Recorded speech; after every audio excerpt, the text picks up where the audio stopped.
Estas férias, leve o observador no bolso. Na praia, no campo ou entre viagens, acompanhe toda a atualidade sem limites. Assine com 40€ de desconto e habilite-se a ganhar uma estadia de 2 noites num dos hotéis boutique da Small Portuguese Hotels. Este verão, desligue da rotina, não da informação. Assine em observador.pt.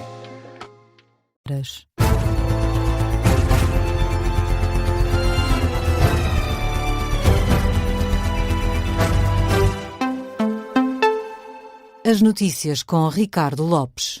Muito boa noite. Donald Trump diz que estão agendadas para hoje negociações com o Irão. O anúncio acontece depois do presidente norte-americano ter cancelado um ataque massivo que tinha planeado contra o Irão, um ataque que, segundo Donald Trump, teria sido o maior desde a Segunda Guerra Mundial. O presidente norte-americano garante que cancelou este ataque em larga escala, que estava a preparar contra o Irão, de modo a poder retomar o diálogo. Donald Trump diz que foi convencido, graças a apelos de aliados como a Arábia Saudita, os Emirados Árabes Unidos e o Qatar, e também do próprio Irão, algo que, entretanto, Teherão já veio negar. O chefe de Estado norte-americano admite que há um eventual acordo entre as partes quanto ao Estreito de Hormuz. Já no que diz respeito às questões nucleares, Donald Trump diz que ficarão para depois. Estávamos completamente preparados para avançar nesse momento. Ia ser um ataque massivo. Tínhamos tudo pronto, mas quando os nossos aliados nos pediram para cancelar, ficámos a pensar, bem, vamos ver. E a razão pela qual o pediram é porque acreditam que há um acordo sobre Hormuz e depois haverá um acordo sobre a questão nuclear, ou se preferirem sobre a desnuclearização do Irão. Eu chamo-lhe a desnuclearização do Irão.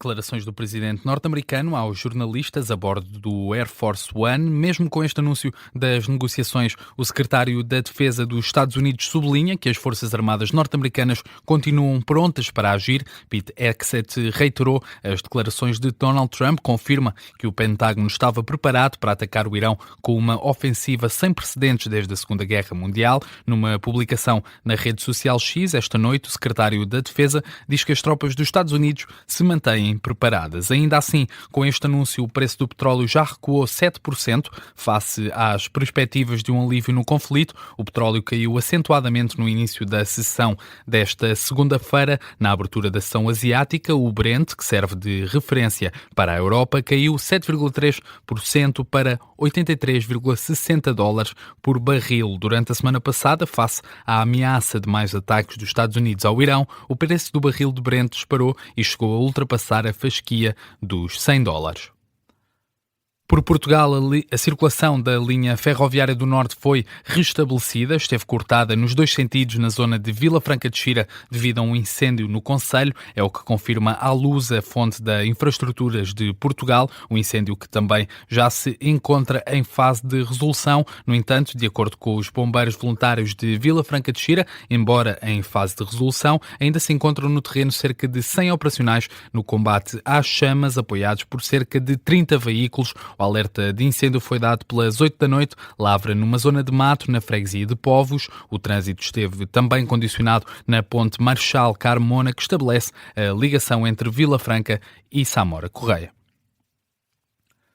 Uma petição contra o campo de tiro em Alter do Chão ultrapassou as 2.500 assinaturas, o que significa que a petição será apreciada em debate por uma comissão parlamentar. Em causa está a transferência do campo de tiro da Força Aérea Portuguesa de Alcochete para Alter do Chão, no distrito de Porto Alegre. A medida foi anunciada em março pelo Governo na sequência da construção do novo aeroporto Luís de Camões em Alcochete. Este novo campo de tiro militar vai ocupar cerca de 7.500 hectares nos concelhos de Alter do Chão, Crato, Fronteira e Monforte. Segundo os assinantes da petição, atravessa terras agrícolas em produção e um gasoduto de rede nacional de transporte de gás e, portanto, o movimento cívico exige agora a publicação do perímetro e dos estudos que fundamentam a escolha desta nova localização do campo de tiro.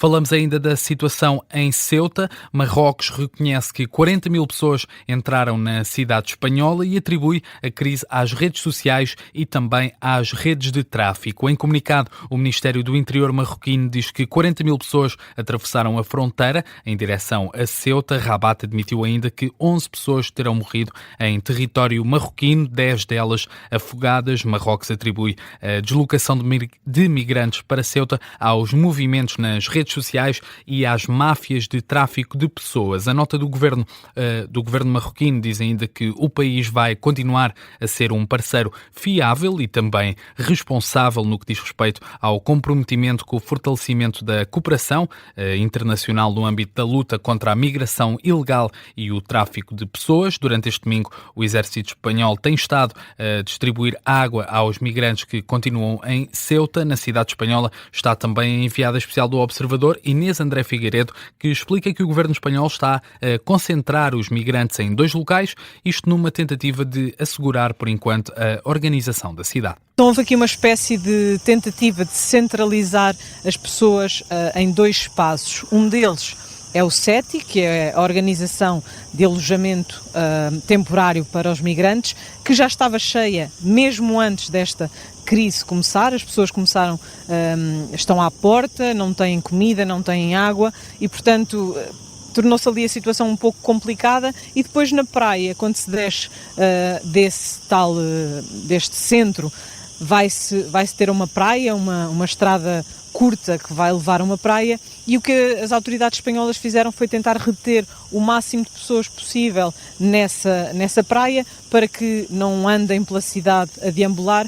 O relato da enviada especial do Observador a Ceuta, Inês André Figueiredo. Ainda sobre este tema, o Papa falou este passado domingo. Leão XIV classifica como alarmante a crise migratória vivida nos últimos dias em Ceuta e, num discurso no Vaticano, pede soluções para o problema. O líder da Igreja Católica diz que tem seguido a situação com bastante preocupação, pede estabilidade e paz para a cidade espanhola, mas também justiça. Sigo com preocupação a alarmante situação em Ceuta. Sigo com preocupação a alarmante situação em Ceuta. Peço a Deus, por intercessão do Nosso Senhor de África, que se possam encontrar soluções de paz, estabilidade e justiça. Continuemos a pregar pela paz, porque no mundo existe uma guerra. Temos de encontrar soluções diplomáticas para os conflitos. Recordemos todas as vítimas das hostilidades, sobretudo as mais fracas e indefesas, crianças, idosos e doentes. Bambini, anziani, malati. Palavras do Papa Leão XIV este passado domingo no Vaticano. Nos Estados Unidos, perto de 28 mil bombeiros estão a combater incêndios. A onda de calor que se sente no país aumentou o risco de incêndios, sobretudo na região noroeste, onde os estados de Washington e Oregon enfrentam agora a situação mais complicada nos últimos 30 anos. De acordo com a entidade oficial do governo americano que coordena a resposta aos fogos, estão ativos 99 incêndios de grande escala e já arderam 2,1 milhões de hectares. Cerca de 28 mil operacionais combatem as chamas, com o apoio de cerca de 1.700 veículos, também mais de 210 helicópteros. O governador de Washington, Bob Ferguson, já decretou o estado de emergência e proibiu as queimadas e fogueiras até ao final de setembro. Terminamos desta forma este jornal das 3 da manhã. A informação regressa em formato de síntese à antena da Rádio Observador às 3h30. Até lá.